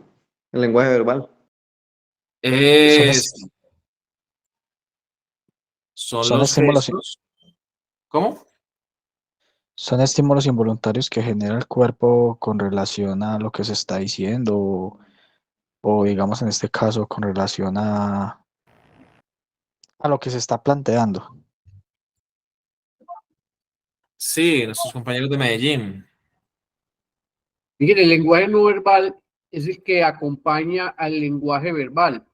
Va con algunos gestos y movimientos que afirman esa comunicación que se está expresando. Efectivamente. ¿Qué tal si yo dijera, y eso pasa mucho, miren videos en internet, no es que yo a mi mujer la amo, que no vaya a ver este mi mujer, no, que ella sabe, no es que yo a mi mujer la amo, es la mujer de mi vida, yo la adoro, es mejor dicho para mí lo mejor, yo siempre la tengo presente. ¿Qué estoy haciendo ahí? Dándole negación a lo que se está diciendo, contradiciendo lo que está diciendo. Mi cuerpo dice una cosa, pero, o sea, con mis palabras digo una cosa, pero mi cuerpo está diciendo otra. Entonces, hay unos tips que vamos a ver en la próxima clase de lenguaje no verbal que nos muestran esas reacciones fisiológicas, digámoslo, inevitables que tiene el ser humano, esas reacciones físicas ante esos estímulos fisiológicos. O sea, se nos presenta un estímulo externo que genera una alteración fisiológica en nuestro cuerpo que por alguna parte tiene que expresarse, y es como con el lenguaje no verbal. La invitación es ¿a qué? A que utilicemos el lenguaje no verbal, nuestro rostro, nuestras manos, nuestro cuerpo, de tal manera que puedan ayudarnos a transmitir un mensaje, puedan ayudarnos a mejorar nuestra comunicación y hacernos entender más. Cuando yo doy esas clases de oralidad, yo le digo a la gente que se para con las manos en los bolsillos o las manos atrás o se quedan estáticos, ¿qué estamos transmitiendo? No sé si vieron estos días que hubo un concierto en Estados Unidos donde asistió el presidente americano Joe Biden y estuvo pausado como unos 30 segundos o más, como una máquina ahí quieto y como entre sonrisa. No se sabía si era que estaba con algún episodio de catalepsia o alguna cosa y le salieron cantidad de memes y cosas por internet. Y como a los 30 segundos reacciona un poco, como que se mueve y se ríe un poco, pero sigue estando con las manos así quietas. Era un presidente horrible eso. No horrible en sí, porque cualquier persona le puede pasar, tener sus manos quietas, pero horrible por el mensaje que transmite a la comunidad, en general al mundo, porque pues este caso se salió por todas las redes y todo. Sí, señor. Y en el caso de estos personajes, pues ellos reciben clases para que ese lenguaje verbal y corporal sea congruente, o sea, afirmen el mensaje y tengan un convencimiento o den un convencimiento. Transmitan seguridad, confianza, porque usted no puede ser presidente de un país o político y sentirse o transmitir un mensaje de desconfianza. Mire, yo no critico, simplemente lo traigo como algo académico. Un señor que se para ante el Senado o el Congreso y dice, es que a mí me dieron muy duro las matemáticas. Le soy sincero, a mí no me interesa si le dieron duro o no le dieron duro, si tiene o no tiene el cargo, eso no tiene nada que ver el tinte político. Pero usted, y tengan esto muy en cuenta ustedes porque van a asistir a audiencias, a juicios, a dar charlas y demás conferencias, admitir que usted es débil, que la embarra o que no tiene conocimiento de algo, ¿cómo lo pone usted ante los demás?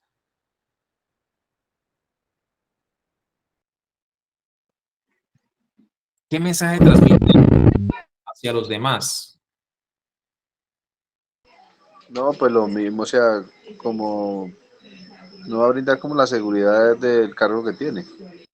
Y no lo digo en particular porque, como le digo, no, esta apreciación no tiene ningún tinte político.